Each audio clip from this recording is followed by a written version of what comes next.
Hello and welcome back to Quickies with Angela and Katie. I'm Angela Dawn of Authentic Heart Coaching. I'm a tantric sex coach and I help individuals and couples rewrite their sexual story. And I'm Katie Wilkinson of Katie Coaches. I teach women how to design love, relationships, and a life that serves them through pleasure, not sacrifice. Well, Katie, last episode we talked about sexual energy as a creative force, the kind of energy that builds businesses and writes books and fuels art, the life force that really makes you feel alive. But what happens when that energy feels shut down, right? Like when you want to be turned on and your body doesn't cooperate, when the desire is there, but maybe the arousal isn't, when you're trying harder and it gets worse. If you've ever had a moment where your body didn't perform the way you wanted, this episode is for you. And we want to say right off the bat, this is way more common than people think. Yes. And the point of this episode is not to diagnose anyone, it's not medical advice. What we want to offer today is a reframe. And that reframe is sexual performance problems are rarely performance problems at all. They're actually usually nervous system problems, or I would even say nervous system clues. And that's very good news because the nervous system is trainable. So today we're going to talk about what's actually happening when arousal shuts down and what to do instead of forcing or pushing or, let's get real, panicking.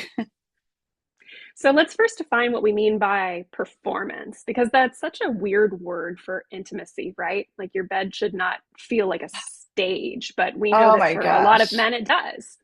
Yeah, totally. And I hate that. Performance is when sex turns into, am I hard enough? Am I lasting long enough? Am I doing this right? Am I pleasing you? Am I going to fail? That's not intimacy. It's evaluation, right? Like that's job interview sex that we talked about in episode 1 of this season. And the problem is that evaluation actually activates your stress response. It's like you're being graded, and when you're being graded, then you get into your head, and that just everything goes downhill. It takes Absolutely. you out of that body space and locks you in the stressful headspace. Hmm. I mean, how many times have I heard a client or a potential client say, I'm in my head during sex, right? Like that being in your head is most people's problem. So going back to being graded, your body hears that sort of assessment as pressure. And then your nervous system goes, oh, we're being watched, we're being judged, we are under threat, even if the threat is maybe just embarrassment. Right. It's the threat of really any kind of emotional discomfort. And when your Mm-hmm. body registers something as a potential threat, even on an emotional level, it doesn't necessarily have to be a physical threat. This will still get triggered by just emotional threats, but then it's going to go into protective mode, which is going to make arousal very difficult. Because we know, we talk about this all the time. You have to be a certain level of relaxed to be able to have your body have the arousal symptoms. Yeah, exactly, Katie. Like the more you try to perform, the more you like force yourself into, putting on some kind of show for your partner, the more you actually activate the system that shuts down arousal. So this is why trying harder often makes it worse. Yep, it's going to keep And you locked in your head. completely. And I want to talk about the physiology of that in a really simple way. Sexual arousal requires the flow of blood. It requires relaxation. It requires presence and it requires safety. When you're stressed, your body goes into a fight or flight. I'm sure everyone's heard of that. And in fight or flight, your blood moves towards your big muscles, right?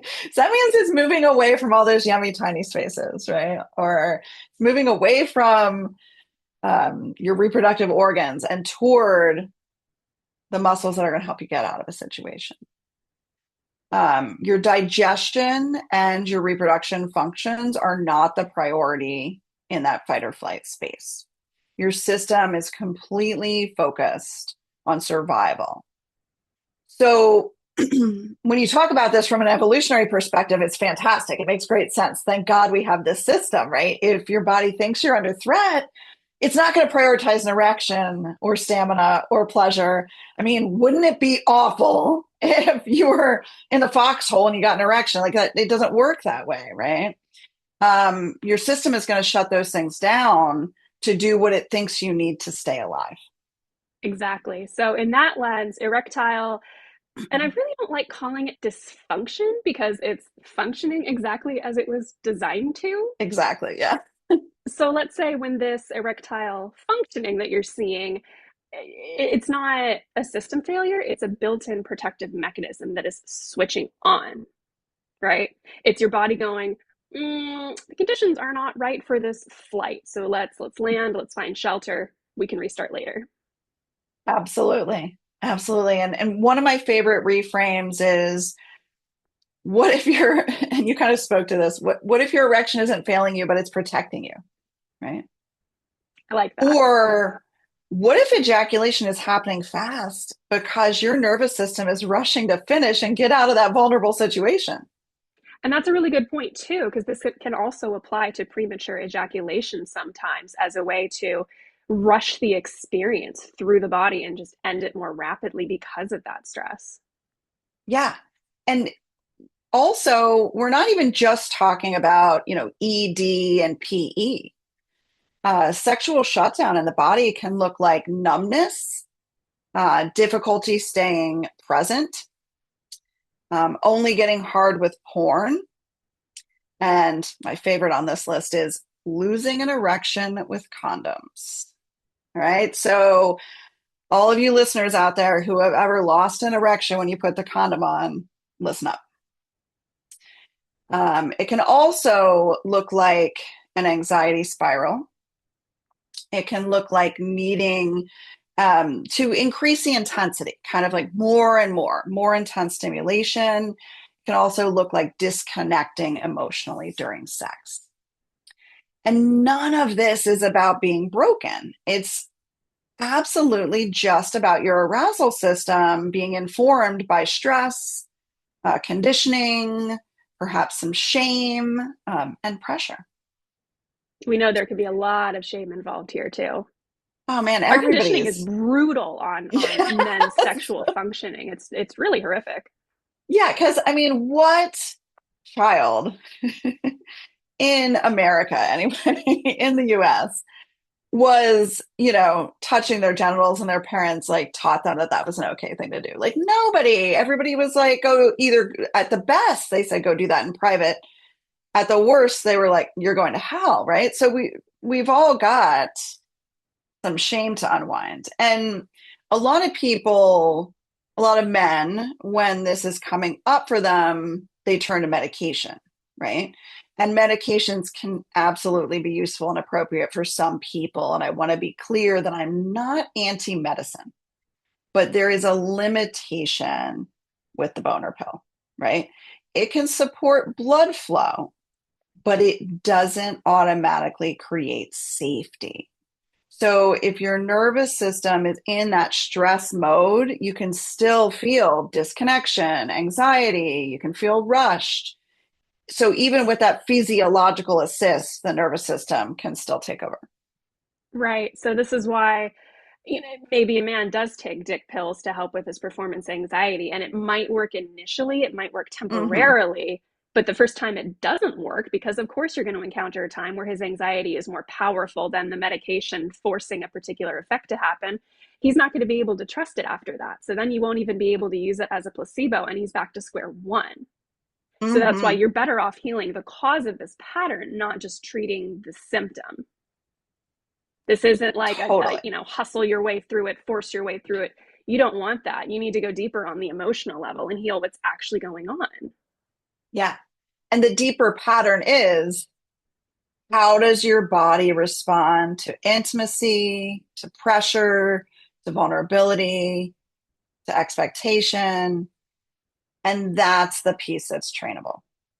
Absolutely. So now let's address the relational part because partners often take this personally and assume that they're doing something wrong that's turning their partner off, but Mm, that he's just trying to spare their feelings and won't tell them what it is when that's not actually what's happening. this is huge.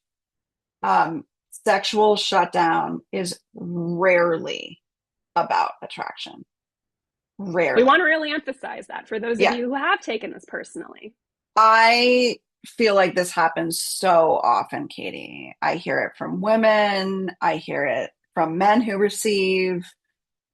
They feel like there must be something wrong with me because my partner doesn't have the heart on I'm expecting them to have.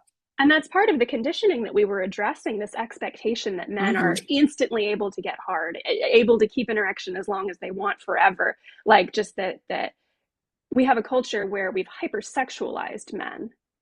And Mm-hmm. there's this expectation that if sex is offered, they're always going to want it. They're never going to say no. It's something that they're always seeking all the time. And that's not true. And it's not healthy.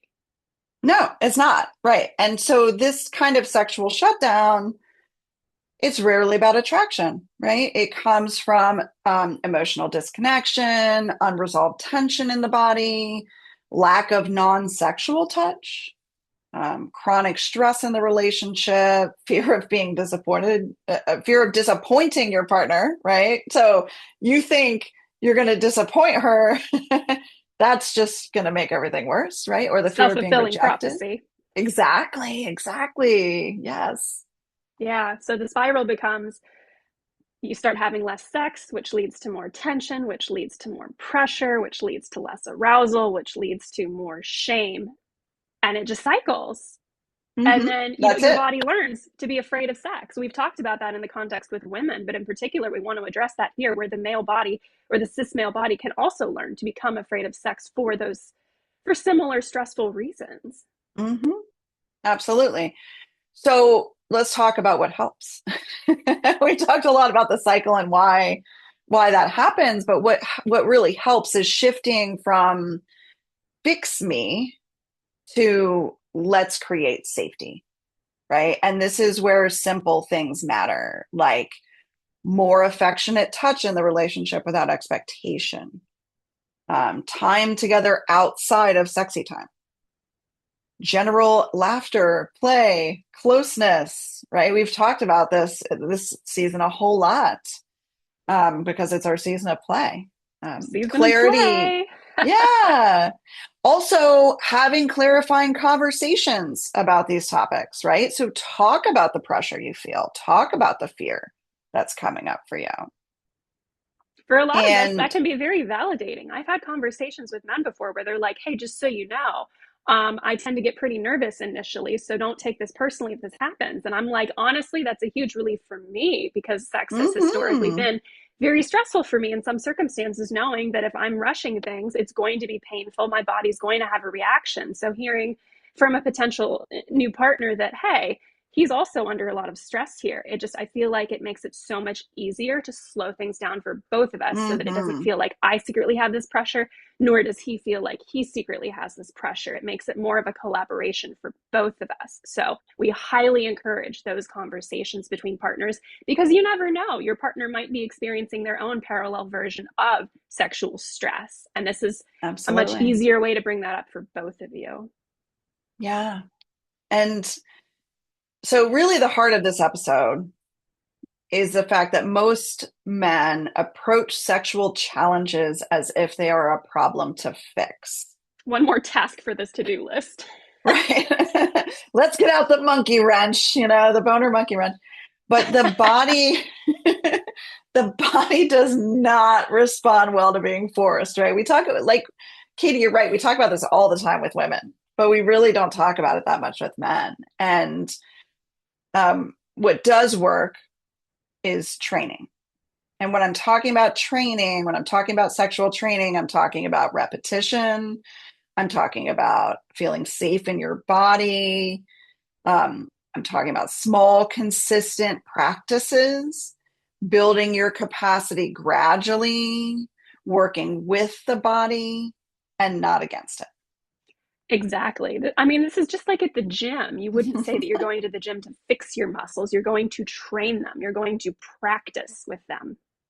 Yes, it is just, we all go work out for our bodies, but do we work out sexually? Right? We should. We should. And sexual confidence is not just a personality trait. You're not just like, inherently confident. It's a nervous system state, right? You're training to be that way. You're training to stay present with the fantastic sensations that arise in your body. You're breathing through arousal, slowing down instead of racing to the finish line, learning how to recover after like a little wobble without panicking or freaking out, and learning to expand your pleasure beyond traditional performance. And that's really how you build mastery, not by trying to force yourself to have an erection with a pill or pumping it up or whatever it is you're doing, but by creating the conditions where your body naturally opens to sex. And that builds so much trust in the body too, because you're like, okay, this isn't something that I need to force or perform. This is a state that I know how to access. I know what it feels like. I've practiced this so many times. It becomes second Mm-hmm. nature. I mean, Absolutely. I get nervous speaking publicly. I've said before, I'm like, honestly, I would be far more comfortable having sex on a stage than I would be delivering a speech. Like, that's that level of comfort where I'm like, I know how to get my body into that particular relaxed, just flow state. That's the kind of Mm, practice that you can work up to when you're yeah. truly training this, when you Yeah. have that trust with your body. Mm-hmm. Absolutely. So now I'm going to give our listeners a few tips that you can try right away. Yeah. So these are your kind of like right now shifts. Okay. Number one, take the goal away for one intimacy session, right? Make it a no performance container. I dare you to take penetration completely off the table. Do not have a goal to have an orgasm for you or your partner. Just touch and have presence with each other, right? We say this all Take, the time. Taking the goal yeah, out of sex makes sex so much better. You'll feel more, you'll connect better. Ugh, so hot. yeah, yeah. So number one, take the goal away, whatever it is that you think is the goal. Because sex is it's not a goal oriented state, right? Number two, and we kind of talked about this already, name the pressure out loud. Say something to your partner. I notice I get anxious about performing. Just naming it reduces shame and lowers that physiological threat response. Big time. Mm-hmm. My third idea, slow down at the beginning. Most performance anxiety tends to spike at initiation. So if you take the first 5 minutes to just kiss or breathe together or touch each other with no escalation, that's going to help a lot. And we talk about that so much in our pussy whispering course, especially the slowing down right off the bat, letting your bodies attune to each other, and how much more powerful that is for 100%. building Yeah. the arousal and building the safety for both of you. Yeah. These are not new ideas. These are just ideas We've that got a help theme. with performance, right? Yeah. Number four, build arousal in your whole body, right? Touch the chest, the thighs, the belly, the neck, expand where you're feeling sensations beyond the genital area. Bring your whole body into it. And my last tip is after a wobble, you know, you lose your erection, you're a little softer than you want to be, whatever.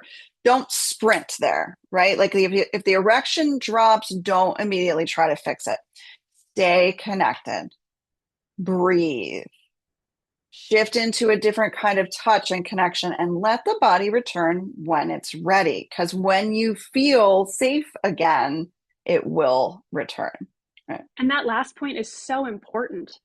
Making sure that you're not making, whatever your body happens to be doing have some catastrophic meaning behind it. Mm-hmm. This is all of these relate to slowing down, connecting with your own body, connecting with your partner's body, taking that timetable, that rush off the table, that makes it so much easier for your body to just do what it naturally knows how to do and what it wants to do. 100%. 100%. And so, I hope all our regular listeners are listening to this episode. If you know somebody who could benefit from this episode, please share it with them. We made this episode for men who are dealing with ED or PE, men who feel disconnected from their pleasure, men who feel anxious about sex, men who want sexual mastery and not just hacks, really real sexual mastery, and couples who want sex to feel safe again, right? And I cover this completely step by step in my book that's coming out this month. It's coming out April 12th. It's called The Gateway to Sexual Mastery for Men. If you want to be on the inside track before this book comes out and get updates and bonuses and get invited to my webinar, go to www.masteryformen.com. I'm hosting a free live Q&A webinar on April 23rd at 7 p.m. And that's where we're going to talk about this work. And you can ask your real questions in a supportive space, no pressure, no hype, just an invitation. I am so excited for your book release. Congratulations. Man, I am too, Caity. I can't tell you. Like I was seeing it get laid out, for Kindle publishing, and I was like, oh my gosh, it's really there. And y'all, I got to read an advanced copy. It's really good. Not just saying that to be nice. It really is really good. So let's go ahead and wrap this episode up. Our number one takeaway here is if your penis isn't doing what you want it to, and there's no medical issue, there's no medication side effect, just know you're not broken. Your body is responding exactly as it was designed to respond to stress. And we have ways to manage that. Yes. Your body is responding to stress, pressure, shame, and conditioning in the absolute most logical way that it can. And the solution isn't trying harder. It's training your nervous system for safety and pleasure. Absolutely. So if this episode helped you, please share it with a partner. Please share it with a friend. This is a conversation that can change somebody's whole love life. Thanks for being here with us, and we'll see you next time on Quickies with Angela and Caity.